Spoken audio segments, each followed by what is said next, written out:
வினா job channel நேயர்கள் அனைவருக்கும் வணக்கம்.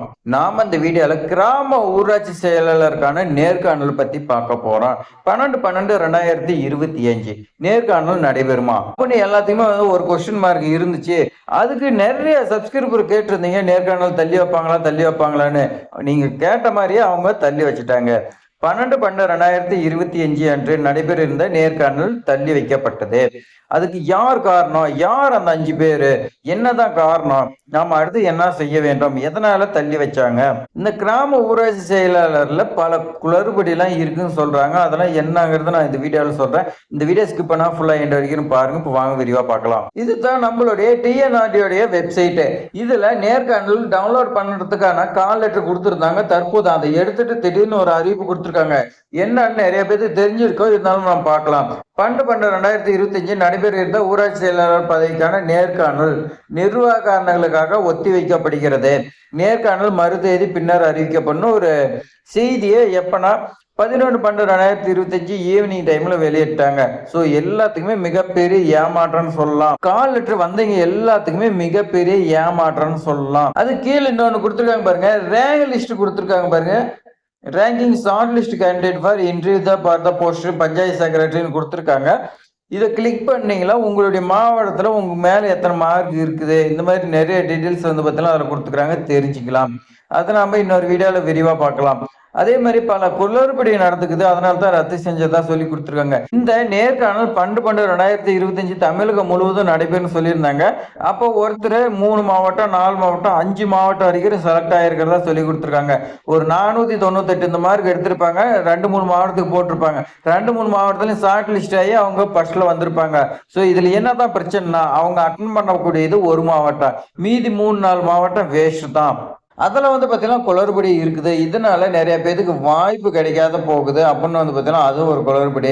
அதே மாதிரி நிறைய பேர் கம்மி மார்க் எடுத்து செலக்ட் ஆகியிருக்காங்க.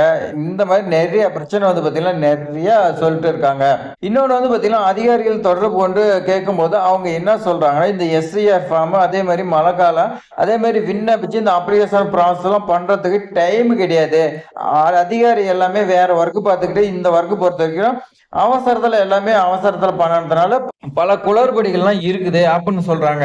ஸோ அதனாலேயே ரத்து செஞ்சிருக்கலாம் அப்படின்னு சொல்றாங்க. மறுபடியும் நேர்காணல் எப்போ அப்படின்னு வந்து பார்த்தீங்கன்னா ஒரு கொஸ்டின் மார்க் இருக்குது. அதுக்கு வந்து பார்த்தீங்கன்னா இந்த டிசம்பர்ல வரலாம், இல்லை பொங்கல், இல்லைன்னா பிப்ரவரியோட வரலாம், இல்லையா எலெக்ஷனுக்கு அப்புறம் தான்.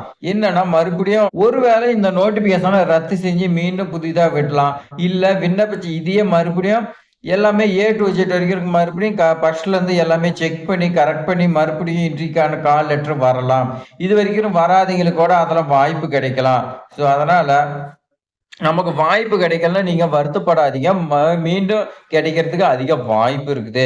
இந்த ரேங்க் லிஸ்ட்ல பாருங்க, ரேங்க் லிஸ்ட் கிளிக் பண்ணி உங்களுடைய கம்யூனிட்டி வைஸ் பாருங்க எத்தனை மார்க் எடுத்துக்கிறாங்க, நமக்கு ஏன் கிடைக்கல, அதெல்லாம் உங்களுக்கு அனாலிசிஸ் பண்ணி அடுத்த டைம் நீங்க விண்ணப்பிக்கிறதுக்கு உங்களுக்கு ஹெல்ப்ஃபுல்லா இருக்கும். யார் அந்த 5 பேர்னு பாத்தீங்களா? ஒரு போஸ்ட்டுக்கு 5 பேர், அந்த 5ல நாமளும் ஒருத்தர், மீதி 4 பேர் யாருன்னு தெரிஞ்சுக்கிறதுக்கு அதுக்கு தான் ஷார்ட் லிஸ்ட்னு சொல்லி கொடுத்துருக்காங்க. அதை கிளிக் பண்ணீங்களா வரும். இப்போ ஒரு போஸ்ட்டுக்கு 5 பேர் தான். ஒரு போஸ்ட் இருந்துச்சுன்னா அதை கிளிக் பண்ணி பார்த்தீங்கன்னா அந்த கம்யூனிட்டி முன்னுரிமையில ஒரு 5 பேர் தான் ஃபர்ஸ்ட் வந்திருப்பாங்க.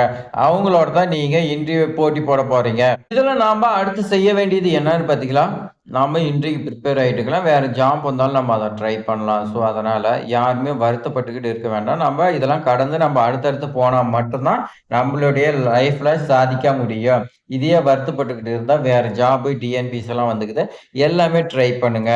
நாம பொதுவா தமிழ்நாட்டுல தான் ஒர்க் பண்ணோம் அப்படின்னு நம்ம வந்து பார்த்தீங்கன்னா எதிர்பார்த்துட்டு இருக்கிறோம். ஆனா ஜென்ரல் கவர்மெண்ட் ஜாப்ல எக்கச்சக்கமா கொட்டி கிடக்குது. அதெல்லாம் விண்ணப்பிச்சீங்களா உங்களுக்கு ஜாப் வந்து பார்த்தீங்கன்னா நீங்களாம் எப்பயோ வாங்கியிருப்பீங்க. ஸோ எல்லாமே நீங்க ட்ரை பண்ணுங்க. ஆர்ஆர்பி இருக்குது, பேங்கிங் இருக்குது, இந்த மாதிரி எக்கச்சக்கமா இருக்குது. ஸோ இது மாதிரி அப்டேட் ஏதாவது வந்துச்சுன்னா நம்மளுடைய சேனல்ல போடுறோம். நம்மளுடைய சேனலை சப்ஸ்கிரைப் பண்ணி வச்சுக்கோங்க. உங்க ஃப்ரெண்ட்ஸுக்கு ஷேர் பண்ணுங்க. தேங்க்ஸ் ஃபார் வாட்சிங்.